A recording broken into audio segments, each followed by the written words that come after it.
من الشیطان الرجیم بسم اللہ الرحمن الرحیم اللہم صلی علی سیدنا مولانا محمد وبارک وسلم صلی اللہ علیہ۔ الحمدللہ اللہ کا بڑا کرم احسان کہ آج ہم پھر آپ کے ہمراہ ہیں۔ یہ دور انتہائی پرآشوب ہے، اس میں ہر آدمی اپنی روزی روزگار سے اور رزق کی تنگی سے بہت پریشان ہے۔ تو ایسے معاملات کے اندر جو ہمارے قرآن کریم نے فرمایا کہ نمازوں پہ توجہ دو، اللہ کا ذکر کرو، تو اور نیک اعمال کرو، جو اللہ نے کچھ وظائف بتائے ہیں، کچھ سوریں بتائی ہیں، وہ پڑھو تو اس میں برکتیں ہوں گی۔ تو اس میں سے ایک وظیفہ میں آج آپ کے سامنے پیش کر رہا ہوں۔ بڑی فضیلتیں ہیں، بڑا اس میں کرم ہے اللہ تعالیٰ کا کہ جب ہم صبح صادق میں اٹھتے ہیں، فجر میں اٹھتے ہیں، تو اٹھنے کے بعد ہمیں چاہیے، اگر صبح صادق میں ہماری آنکھ کھل گئی ہے فجر سے پہلے، تہجد پڑھ لیں۔ تو تہجد 2 رکعت سے لے کے 12 رکعت تک ہے، لیکن عموماً 8 رکعتیں زیادہ تر سنت رسول ہیں۔ لوگوں نے، ائمہ اکرام نے، بزرگان دین نے، اولیاء کرام نے 8 رکعتیں پڑھی ہیں۔ اگر ہم فجر میں اٹھ رہے ہیں تو فجر کا سسٹم یہ ہے کہ جو آپ اذان کے بعد 2 رکعت جب سنتیں پڑھ لیتے ہیں تو اس میں 2 رکعتوں کے بعد سورہ فاتحہ 40 مرتبہ پڑھ لیں۔ سورہ فاتحہ 40 مرتبہ پڑھ لیں، اور آخری 41ویں جو لگاتے ہیں کہ کہیں کمی بیشی رہ گئی ہو، تو جو ایک ہماری کمی بیشی اگر ہو جائے گی تو ایک وہ پورا کرے گی، 41 پڑھ لیتے ہیں۔ 40 کا تو وظیفہ ہے ہی ہے، 41 اضافی پڑھتے ہیں، 41 میں۔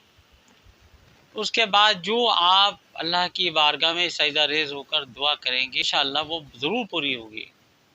اس کی قبولیت کا ایک واقعہ مولا کائنات حضرت علی المرتضیٰ شیر خدا سے منسوب ہے کہ ایک مرتبہ ایک عربی بیمار تھا، اور یہاں تک کہ وہ بستر مرگ پر جا پہنچا۔ تو جب حضرت علی مولا مشکل کشا علی کو یہ بات معلوم ہوئی کہ یہ بیمار ہے، تو آپ اس کی عیادت کو، مجاز پرسی کو گئے، اور جب وہاں گئے تو وہ واقعی بہت بیمار تھا، تو آپ نے اس پہ دم کیا، اور چند ہی لمحات کے اندر اللہ تعالیٰ نے اس کو وہ قوت عطا کی، بیماری دور ہوئی، کیونکہ سورہ فاتحہ کا ایک نام ام الشفا بھی ہے۔ وہ دور ہوئی بیماری، اور وہ چند گھنٹوں کے بعد وہ بازار میں چہل قدمی کرنے نکلا۔ تو کسی شخص نے پوچھا کہ بھی تم تو بہت بیمار تھے، اب یہ آپ اتنی جلدی کیسے صحیح ہو گئے؟ تو اس نے عرض کیا کہ میرے پاس حضرت مولا علی شیر خدا مشکل کشا آئے تھے، اور مجھ پر انہوں نے دم کیا اور میں صحیح ہو گیا۔ تو پھر لوگوں نے حضرت علی کرم وجہ کریم سے پوچھا، اے مولا آپ نے کیا پڑھا؟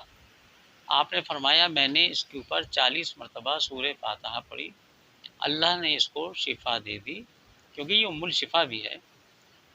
تو یہ معلوم ہوا حدیث سے کہ سورہ فاتحہ میں ہر مرض کا علاج ہے، ہر مشکل کی اس کے اندر آسانی ہے، ہر کام کے لیے اس کو پڑھ سکتے ہیں۔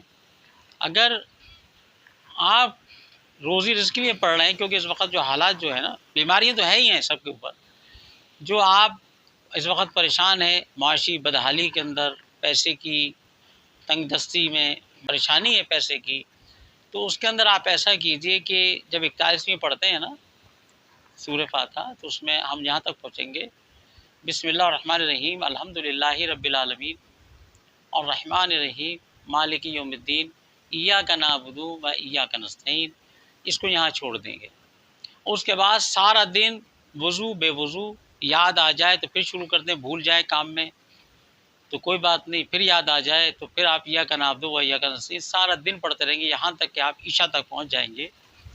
تو پھر اس کو بعد نماز عشاء اس کو آپ مکمل کریں گے الحمد شریف کو، ایاک نعبد و ایاک نستعین اہدنا الصراط المستقیم صراط الذین انعمت علیہم غیر المغضوب علیہم ولا الضالین آمین۔ یہ مکمل آپ کا وظیفہ ہو گیا۔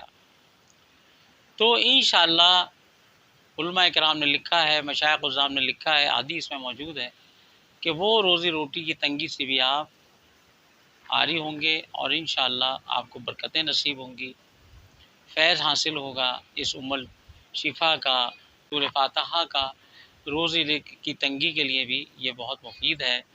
تو آپ کو چاہیے کہ اس دور میں دیکھیے آخر راستہ اللہ کے لیے طرف جاتا ہے۔